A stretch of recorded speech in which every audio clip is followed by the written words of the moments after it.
meet me there, please.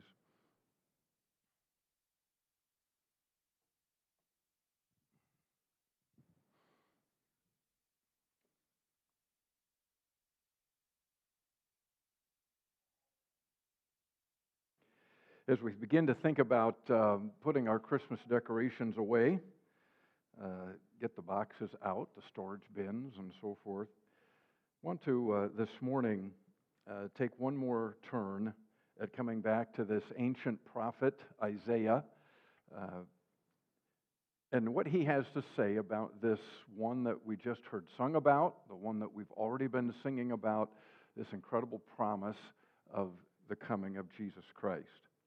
And so would you follow along, please? I just want to read chapter 9, verses 1 through 7. It is, we're coming to the end. Chapters 6, 7, 8, and 9 of Isaiah are messages that Isaiah gives about this, the promise of Christ's coming. So follow along as I read, please. We begin in verse 1 of chapter 9. But there will be no gloom for her who was in anguish. In the former time, he brought into contempt the land of Zebulun and the land of Naphtali.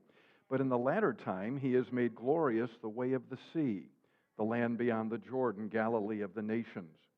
Right now, it's not necessary for us to understand where all those places are and who those people are and so forth. I think for us this morning, I would just like to point out there's a couple things happening in verse 1, and that is the gloom and anguish. All right, whatever gloom and anguish refer to, they're being done away with. And then you'll notice that Isaiah uses the phrases to help us sort of keep up with him.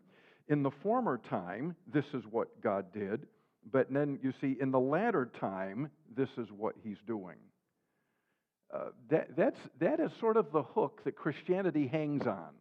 It's what your faith hangs on, by the way, is that God did something, and God is doing something, and he will do something. If any one of those break down, then we might as well lock the doors, right? Christianity isn't Christianity without waiting for something and hoping in something. I just wanted to have you notice that about verse 1, because that sets up our study of the rest of the verses. And so then you'll notice in some of your Bibles, the print gets a little bit more, the margins come in. That means he's writing now either a sermon or a poem or a song. And here's how Isaiah the prophet puts it. The people who walked in darkness, they've seen a great light. Those who dwelt in a land of deep darkness, on them has light shone. You have multiplied the nation. You've increased its joy. They rejoice before you as with joy at the harvest. And they are glad when they divide the spoil. For the yoke of his burden and the staff of his shoulder, the rod of his oppressor, you've broken, as on the day of Midian. For every boot of the tramping warrior in battle tumult, and every garment rolled in blood, will be burned as fuel for the fire. For to us a child is born. To us a son is given, and the government shall be upon his shoulder, and his name shall be called Wonderful Counselor, Mighty God, Everlasting Father, Prince of Peace. Of the increase of his government and of peace there will be no end. On the throne of David and over his kingdom, to establish it and to uphold it with justice and with righteousness from this time forth and forevermore. There's that time reference again, that time stamp. For now and forevermore, the zeal of the Lord of hosts will do this. I just want to draw your attention here at the beginning to the zeal of the Lord of hosts will do this. Zeal just simply means passion. Zeal is the same kind of concept that you see in the 4-year-old, the 5-year-old, the 9-year-old, the 68-year-old on Christmas morning when they get up there and there are the presents, and you mean I've got to wait. I don't want to wait. I am absolutely focused. This is going to happen. It's just a matter of when. There's a passion about it. There's a direction about it. And all of this that we just read about this, about the light shining in the darkness, those in oppression being delivered, the son coming, the child coming, all of this kingdom being established that will never end, that this kingdom that will run and rule in righteousness and justice and peace. How's it going to happen? And the last phrase of verse number 7, the zeal of the Lord of hosts will do this. And so this morning, I just want you to think with me about this phrase, God will do it, and how our faith, our whole approach to God, our everyday walk with God, what we think about Jesus or what we don't think about Jesus, everything hangs on, is God doing what He promised to do? Will He do what He promised to do? And to pick up on the tone of the passage, let me just introduce a little bit more this way. Many of you this morning may be done. I don't know. You may wish that you were done. While Christmas for most of us is something that we're fine with, hoping it lasts a long time, there's still parts of our lives. The holidays will be over. We will get back to a regular schedule. We will get back to where we have to do what we do. And there are still parts of our lives that we wish were done. I don't know about you, but if I had a vote, I would vote that the pandemic would stop.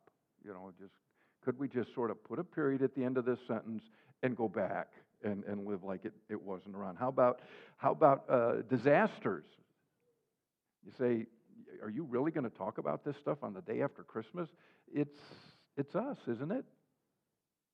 We can only hang around the tree with the light so long before we have to go back out there and we read the news, we see what's going on, and we see life. Tornadoes, hurricanes, the destruction that we've seen recently, don't you wish they were done? How about strange diseases, tumors, life-threatening cancers?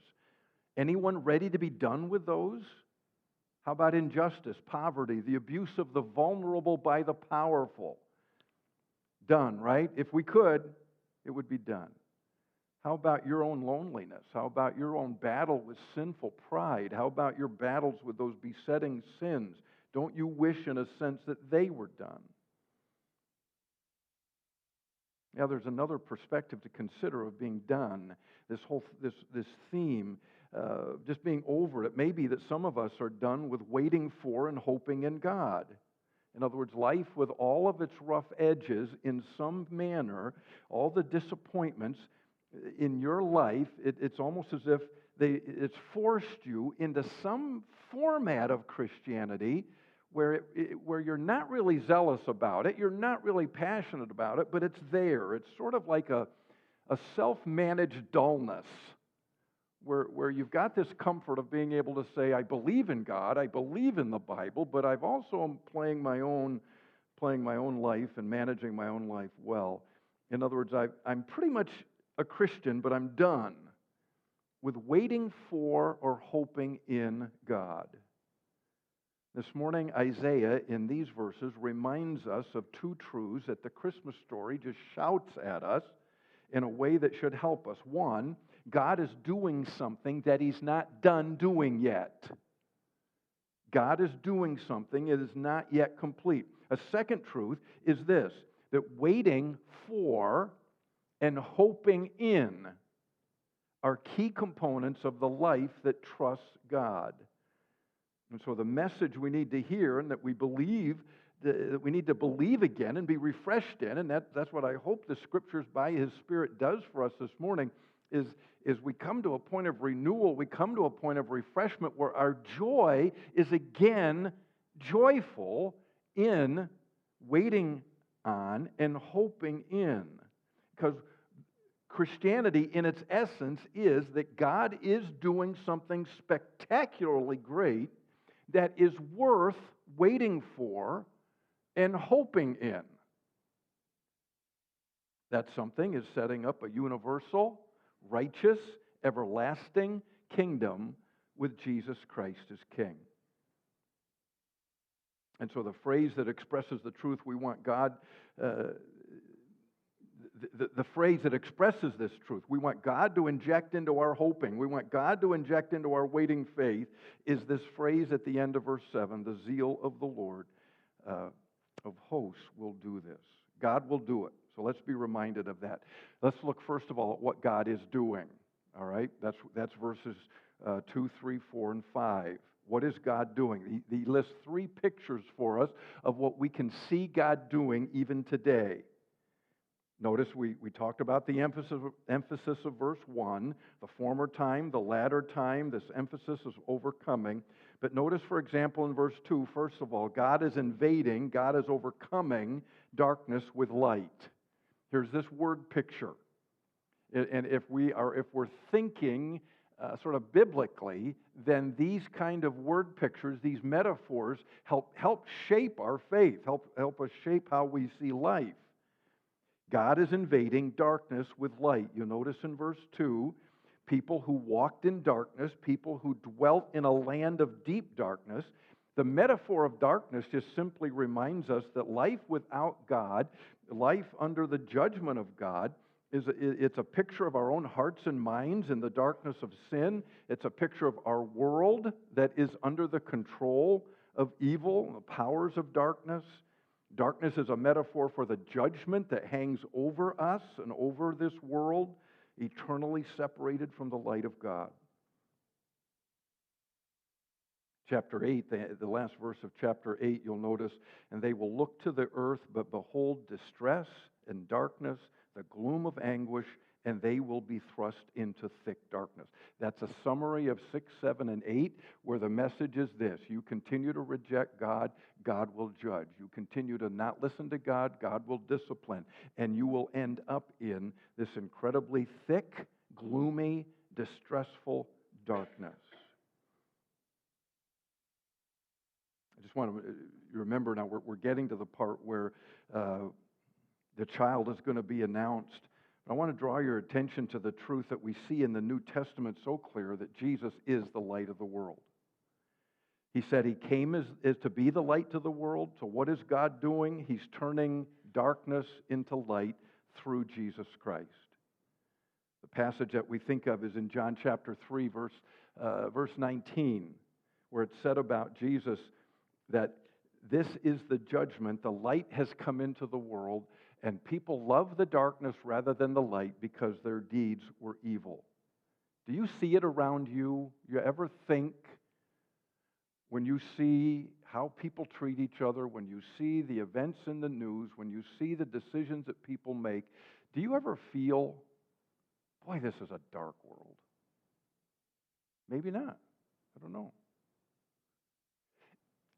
Do you ever wonder about the darkness that sometimes even resides in your own soul? How long you can hang on to something that you know is wrong? How easy it is to just sort of go your own way? Darkness is the absence of light. Jesus said when light comes, it exposes. It exposes our hearts. It exposes what's really going on in the world.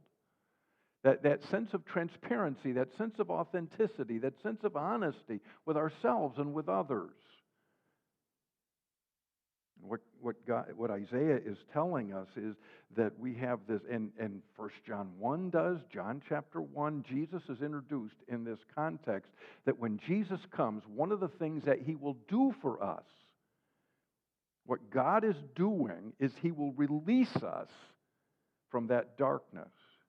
And all of us can relate to that, because there are things that we will do in a room by ourselves. There are thoughts that we will think in our heads. As long as nobody knows what I'm thinking, that's darkness. That's, I don't want the light on, because it will reveal what I really think, who I really am, what I would really do. But not only is God invading darkness with light, but he is turning despair into joy. Notice verse 3. The description of verse 3. God is said to be multiplying and increasing something. You've multiplied the nation, you've increased its joy. Rather than the nation decreasing due to the judgment of God through their enemies, they're now being multiplied. Rather than consistent sorrow, fear, despair, frustration, they're headed the other direction. Joy is increasing. The experience of living life without and then against God was one of meager harvests and one of consistent loss and pain. I think many of us will be able to relate to verse 3 in a very special way. In other words, you've multiplied the nation, you've increased its joy. They rejoice before you as with joy at the harvest. Isaiah is basically looking at some of you folks and saying, how do you feel when you're riding your combine through the cornfields? And over your shoulder, all that stuff is falling into that big wagon. Is there any joy in that? Is there any joy in going out and picking all those tomatoes? So many tomatoes in your garden that you don't have enough people to give them away to. Do you feel any level of satisfaction? Do you feel any level of contentment? Any level of, hey, this is cool. This is happy. I am seeing the results. I'm seeing fruit. He says, your joy, he takes those who are in despair and he gives them this new and different quality, this experience of life that's only possible through God. It's the combined experience of the abundance of God's grace, the contentment with His goodness, and the satisfaction of His trustworthiness. All of that comes through Jesus. Just like the joy of harvest. The other analogy he uses is a little bit more challenging for us. He says, they rejoice before you as with joy at the harvest, and they are glad when they divide the spoil. In the analogy of war, which this was a culture of war, these folks had just been taken exile. A bigger country had just beat them up and taken them away to live in another place. They lost their homes. And so they're thinking it would be a happy time if we could go to our neighbors, sort of bully them, beat them up, kick them out, and then we get to go through their house. I've always liked this lawnmower. And what a happy time to take your enemies, kick them out, and you do the spoil. Probably a better analogy for us would be the joy of the Christmas tree on Christmas morning. The spoils. You get all this stuff, right? Whether you need it or not doesn't matter. You just get all this stuff. That kind of, in that illustration, very fleeting, very temporary satisfaction or contentment that comes that way. It's interesting that in the Gospel of John, Jesus describes himself.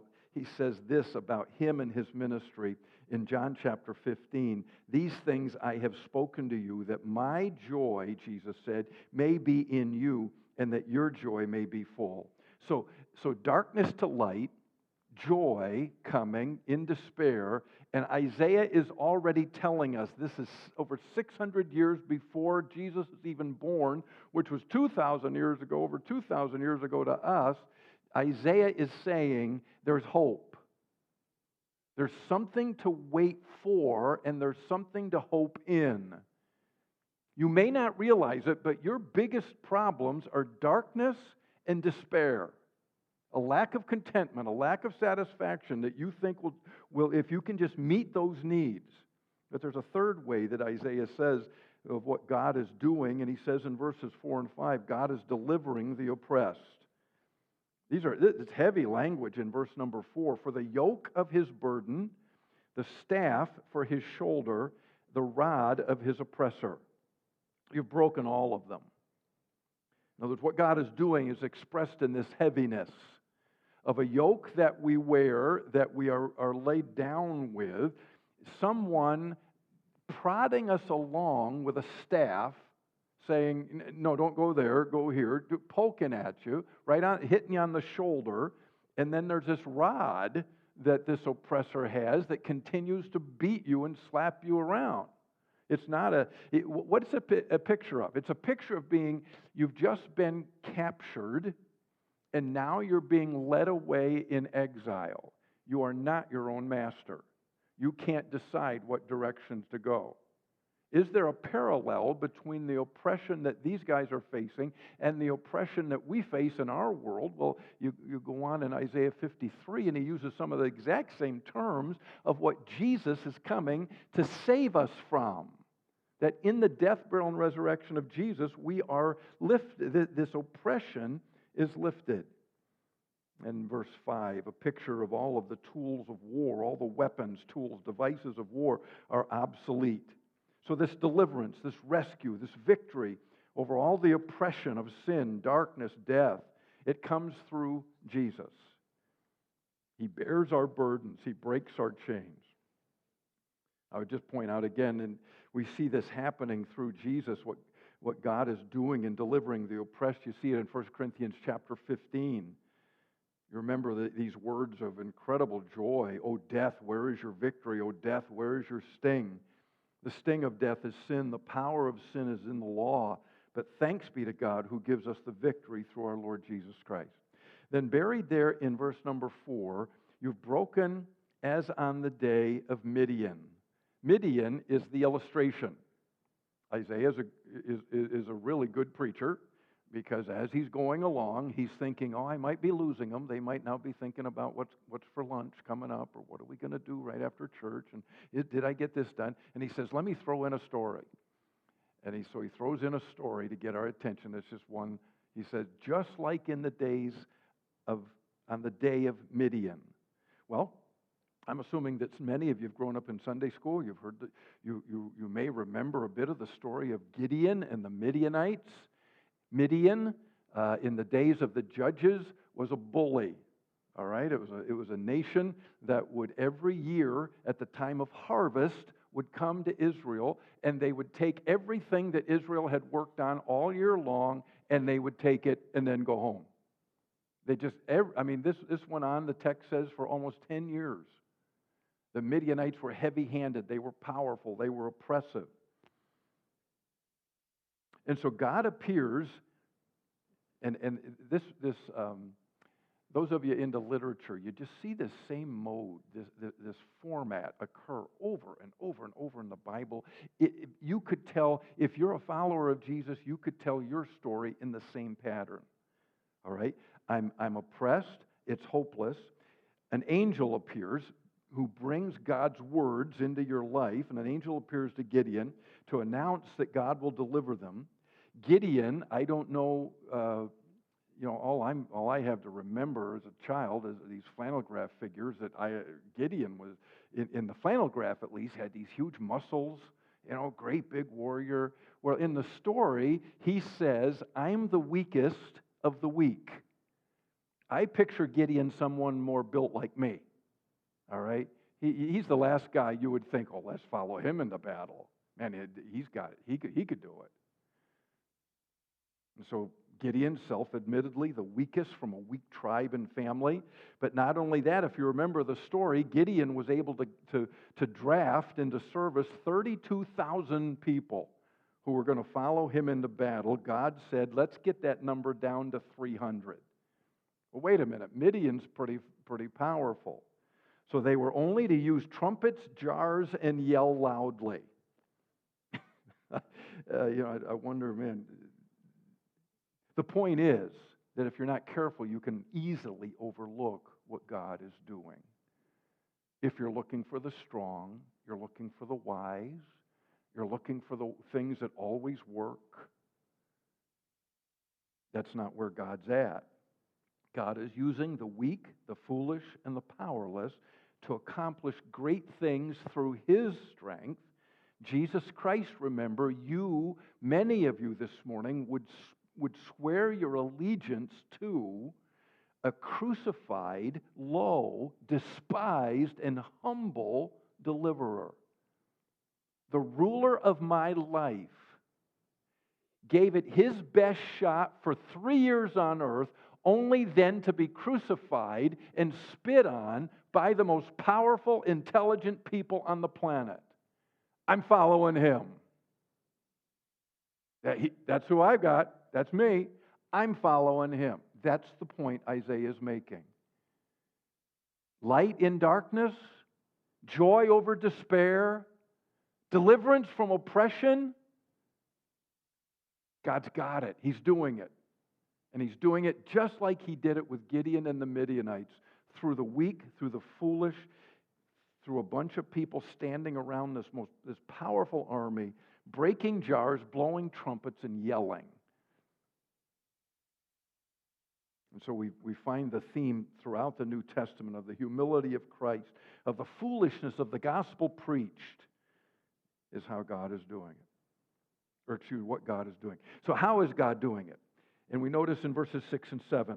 Let's work our way through those two verses. How God is doing it, He's doing it by sending a child. Right? Verse number 6. You can, if you mark your Bible, you can circle that first word "for." It appears in verse 4, and verse 5, and verse 6. For to us a child is born. In other words, he's continuing this chain. The darkness of sin is made light. The despair of sin is turned into joy. The oppression of sin is broken. How does He do this? A child is born. He comes, verse 6, He comes in human form as a child. You'll notice just in the very simple language, to us, for our deliverance, a child is born. Human descent, human parents. To us, a son is given. For our benefit, a son is given. The royal lineage of David. This son is given from the Lord. And so you have in this son, as Isaiah says, look for him, wait for him. This is what He's going to do, and this is how we're going to do it.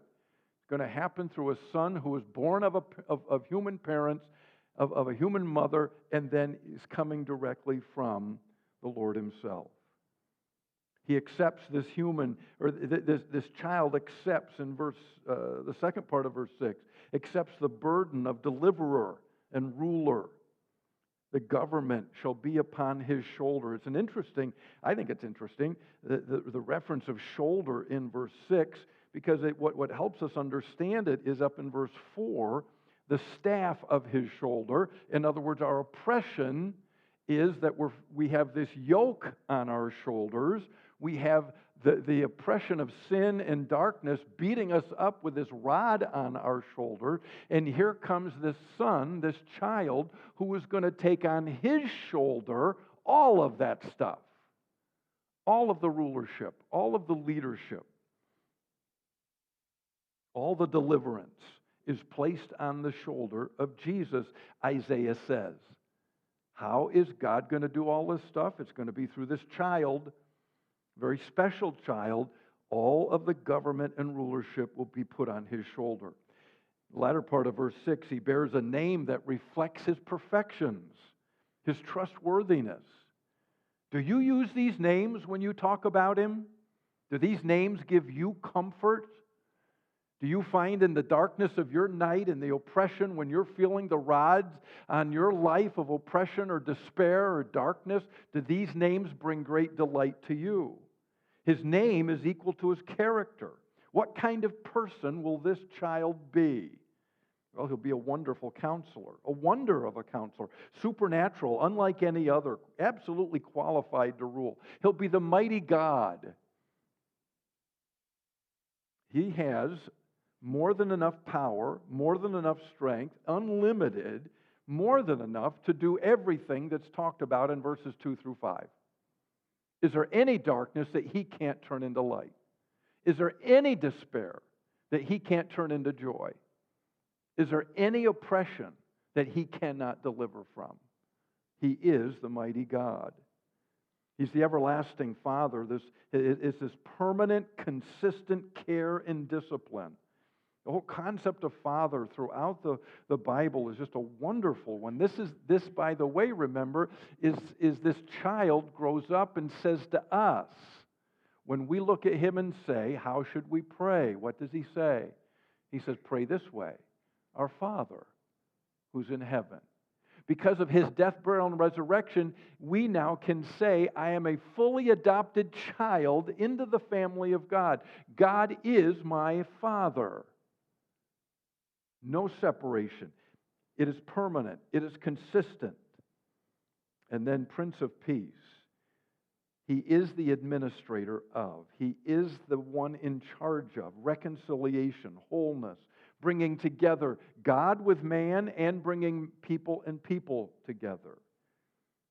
Notice in verse 7, what a beautifully phrased truth.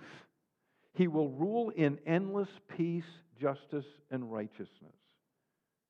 God is, He has already sent His Son. The first part of verse 6 has happened. The rest of it, we see it happening, but it's not all there yet, right? In other words, His rule of peace is unchanging in its reach. It is without end in space and time. It is the fulfillment of all of the promises of the Scriptures. This kingdom is devoted to justice, righteousness, both in principle and in practice. It is us, along with all of the us's from all of history, all of the folks who've ever named the name of Christ. It is us living forever in the land of light, joy, and freedom because of Jesus. I don't know how to put this any better than Isaiah does in verse number 7. Do you understand it's coming? Do you understand that there will never be an election for president held in the United States of America where a president is elected that can rescue America?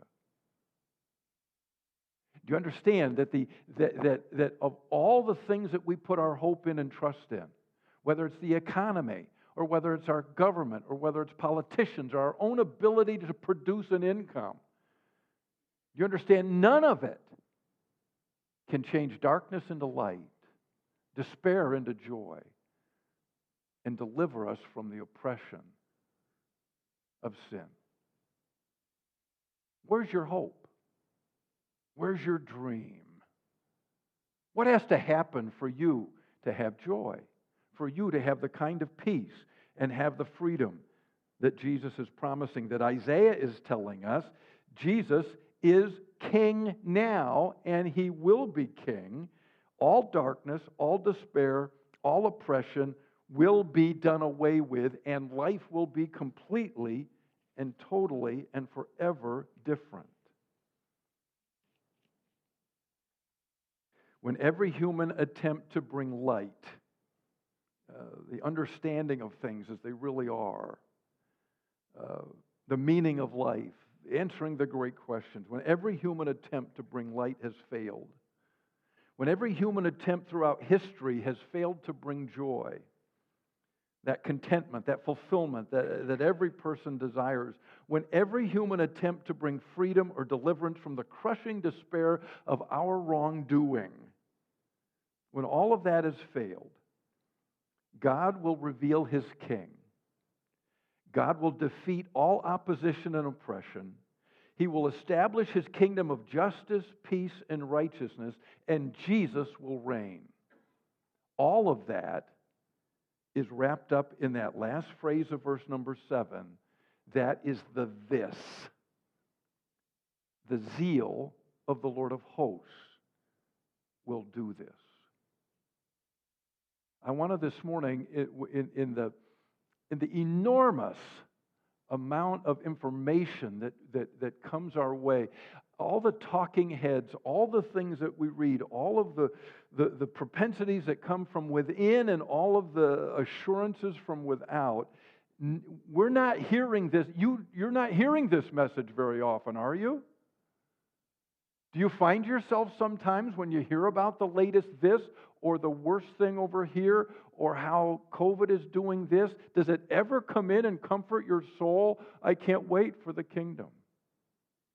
I can't wait for it. I know a bunch of you folks who are over 65 and 70 and 75. You're starting to think about it. But is it true? Is this what God is doing? Is there a kingdom that we're hoping for? In other words, earlier in chapter 8, there's a remnant.